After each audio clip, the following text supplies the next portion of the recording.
Congrats. This was your first win this week here in Madrid. What was the key today?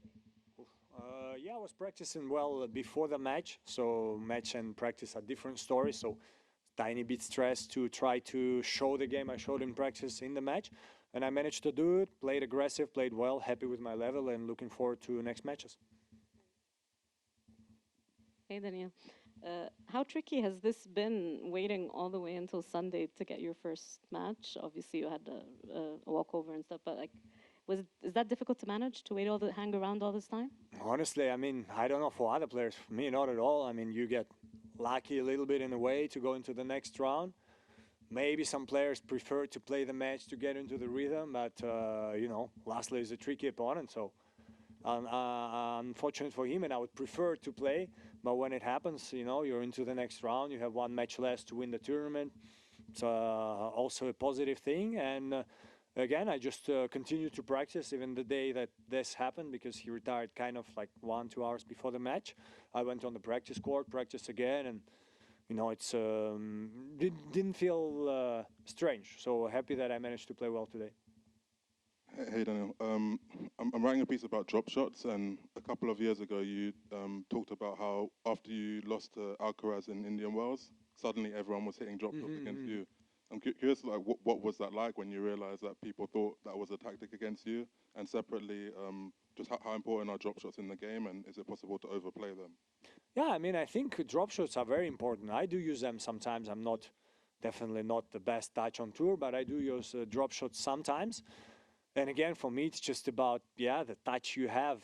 Are you born with it? Do you practice it when you're young? I don't know. But for example, I played against Bellucci this year. I lost, and I practiced against him yesterday because he's a lefty. And Musetti is kind of the same. Alcaraz, they can drop shot from the balls that you're not supposed to drop shot. And that's when it's the most dangerous, because you're not expecting it. And they still manage to make a good one. Like kind of laughing, me or Karen, when we drop shot, we can make some good ones, but we won't be able to do it on a long ball with a lot of spin. Our drop shot will be lob for a smash to other guy. So I remember this. So when Carlos did it, some guys were doing it, but you need to have a good hand. If you don't, and it's an easy winner. So drop shots is a good strategy, but it's kind of the same as volley, you know. It always feels good to hit a clean volley. But if it's not your best part of the game, you try to manage and you don't go serve and volley every point. So, yeah. Daniil, in the past, we used to see, for example, Roger invite a young up-and-comer to train with them. And in a way, it was always people who were going to be really good. And it was almost like the older guys are kind of scouting how these guys are. Do you find yourself curious, for example, I don't know, a Fonseca coming up, and let's say you haven't played him, you would want to practice with him to see what his ball is like? Is that still a thing in tennis or not? Because I feel with that era of Roger, Rafa, and Novak, they used to do that quite a bit. Tough to say. I don't do it on purpose for sure. I practiced with Joao when he was aspiring in Turin, and he had already crazy shots. Was really hitting the ball strong, and everyone who was there out of the top 8 said, wow, this guy is going to be good, and he's good. But no, I mean, I always, in a way, prefer to kind of see during the match, because match, even a 3-set, is long. So you have usually time to see what's happening. Okay, maybe on this shot he will miss, maybe not. And in practice, it's a little bit of a different story. And I'm pretty sure that the way Joao plays on practice, he must be unplayable, because he will just hit full power. Sometimes maybe in, maybe not. But I'm pretty sure you're not going to see match. In the match, maybe you can see a little bit more, where there is a little bit more stress. Everyone hits a little bit less through the ball.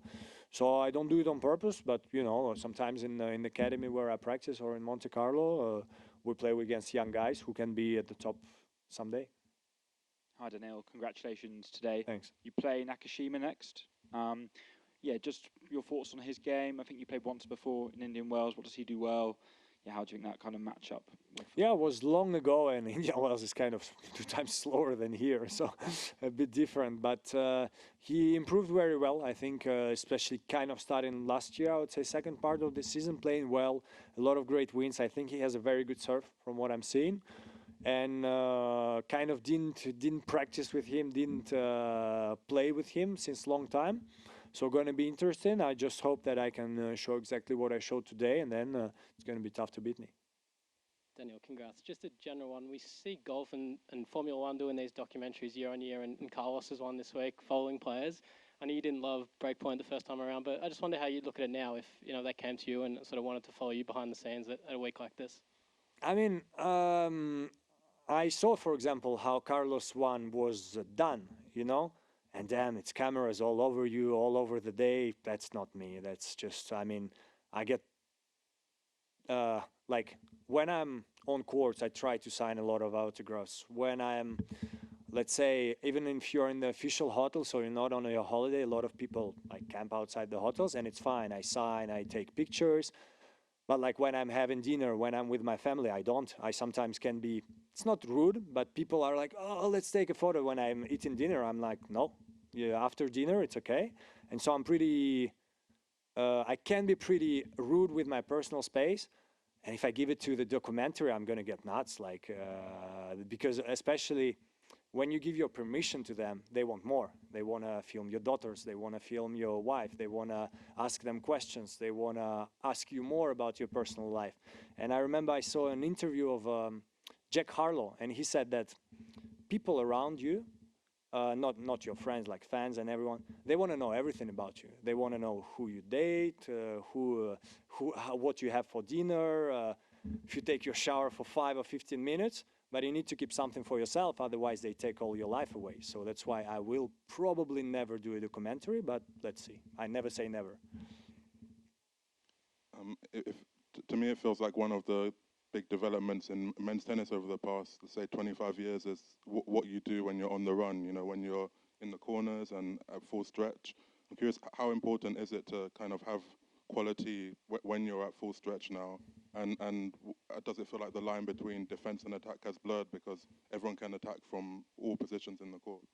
Yeah, nice question, because I think so for sure what we see that almost why, I don't know, physical practice, tennis, rackets, balls, but almost everyone can defend now. Like you see Riley Opelka, yes, he runs a little bit worse than Carlos or maybe me, but he's still a good defender, he can run, he can rally and stuff like this, where maybe 10 years ago guys of my height and Zverev's height couldn't rally at all. They were like servant volleyers. So I think just game develops. We see it in football also. You watch football of 1980, a lot of beautiful goals, but in defense you're like, wow, the guys were not moving. They were literally like standing on one place. And now you watch, the guys are running back and forth for 90 minutes. It's crazy intensity. It's the same in every sport. So yeah, a lot of people defend better and can attack from maybe different positions, and that's why the game is much more physical. And I would think that that's why the game is also more close nowadays. Did you see the video of Victor Wembanyama playing football? I saw, it was funny. I was like, if he would be a professional footballer and it's a corner, like you can't guard him, I would love to see it. That wasn't my question. My question is, generally, what's your mindset for this clay season? Usually you come here and you already feel like you had so many points with hard courts, you had the hard court season you wanted. What's the mindset like you for this stretch? I'm feeling better and better on clay. So the mindset is to try to really do something big. Maybe, I won Rome, so now I'm much more confident in myself. I had some top wins. Even if we take Monte Carlo, I beat 2 really good guys on clay. And I was really disappointed to lose super easy to Alex, but he played a great match. But it was still like a good thing to see, okay, next time if I play him or someone who plays this level on clay, I need to really do much better, and that's what I'm trying to do here in Madrid. So no real goals in terms of points or something, but I want to try to play my best tennis, and I know that now on clay I can play almost kind of the same that on hard courts. Thank you. Спасибо. Что было в матче? Сразу показалось, что ты с хорошим настроением вышла на корт. Что было важным в матче? Как ты себя настраивал и что сыграло роль вот в победе? В такой, со стороны показалось легкой победой. Да, я очень хорошо здесь тренировался, но матчи и тренировки, это, понятное дело, разные, разная атмосфера, разный даже корт центральный. Поэтому я рад, что у меня получилось то, что я делал на тренировку, привнести в матч, агрессивно играть, хорошо подавать, давить соперника, он как раз-таки такой игрок. защитный теннис, то есть к сетке где-то выходил, где-то там укорачивал хорошо. То есть все, что хотел показать, получилось. Ну и когда у меня это получается, я там, в принципе, топ-игрок и часто выигрываю. Поэтому надеюсь, что буду продолжать или еще лучше, или так же. Данил, с победой. Она такая Спасибо. быстрая и в этом смысле легкая в плане нагрузки, как минимум, хотя бы. Это вообще не очень ваш стиль, не очень на ваш похож. Обычно первый круг — это там 2 часика минимум, а то и под 3. Как это повлияет вообще дальше на развитие турнира, на то, что как придется перестраивать, может быть, там, тренировки между, в плане там, прибития к корту и всякого такого? Не, я здесь заранее в этом году решил приехать, еще получил укоры, поэтому я уже много тренировался, поэтому в этом плане ничего не поменяется. Я всегда говорю, что все равно лучше побеждать легко. Это может спасти где-то от травм, где-то от каких-то болей. С другой стороны, мы все это видим, там, ну, он, допустим, Саша играл 3 часа, он выйдет на следующий матч, скорее всего, все будет нормально. Но в идеале, понятное дело, за час всегда приятнее выигрывать и легче для тела, поэтому как бы какой-то огромной разницы нет, но, по крайней мере, ничего не болит, тьфу-тьфу-тьфу, завтра потренируюсь и готов к следующему матчу. Так получилось, что в сетке вот к этому моменту ты остался единственным чемпионом ТБШ, туда остальные все повылетали. Вот на тебя это какую-то дополнительную ответственность накладывает, к тебе больше внимания стало. Ну, понятно, что ты уже известен был, но просто вот сейчас, именно в этот момент. Нет, если честно, уже столько турниров за свою жизнь сыграл, и как бы, скажем так, если ты хочешь выиграть турнир, надо выигрывать всех. И иногда, ну, бывает так, что это там ты играешь с Ноуком в финале, там, когда он там в своем прайме или не прайме, но выигрывает много турниров.